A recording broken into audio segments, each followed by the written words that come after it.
নতুন মুখ্যমন্ত্রীর শপথ গ্রহণের দিনই জলপাইগুড়ির রাজগঞ্জের ভূমি ও ভূমি রাজস্ব দপ্তরের আড়াই অফিসে এসআইটির তল্লাশি ঘিরে ব্যাপক চাঞ্চল্য সৃষ্টি হয়েছে। ঘটনাকে কেন্দ্র করে সাধারণ মানুষের মধ্যে একাধিক প্রশ্নের উত্তর শুরু করেছে। স্থানীয় অনেকের নাম প্রকাশ করতে অনিচ্ছুক থেকে অভিযোগ করে বলেন, প্রাক্তন সরকারের আমলে রাজগঞ্জ বিএলআরও অফিসে ছুটির দিনেও গভীর রাত পর্যন্ত আলো জ্বলতে দেখা যেত।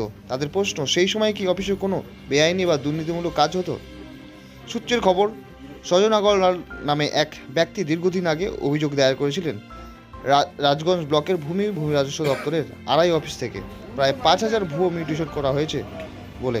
অভিযোগের ভিত্তিতেই বিষয়টি কলকাতা হাইকোর্টের জলপাইগুড়ি সার্কিট বেঞ্চে ওঠে সেই কেস। আদালতের 8ই জানুয়ারি এবং 13ই জানুয়ারির নির্দেশ মেনে গঠন করা হয় বিশেষ তদন্তকারী একটি এসআইটি দল। সেই এসআইটির আধিকারিকরা শনিবার রাজগঞ্জ ব্লকের পানিকাউড়ি ও মাঝালি গ্রাম পঞ্চায়েতের এলাকার আড়াই অফিসে তদন্ত চালান। শনিবার সকাল থেকেই অফিসের নথিপত্র খতিয়ে দেখা শুরু করেন। গুরুত্বপূর্ণ রেকর্ড পরীক্ষা এবং বিভিন্ন ফাইল যাচাই করা শুরু হয়।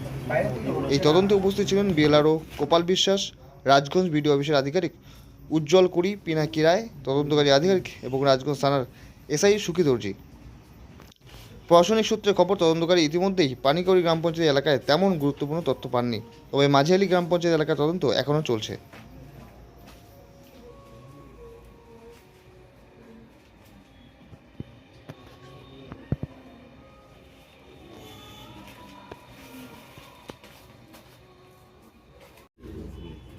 ওটা তো আছে ভালোই আছে।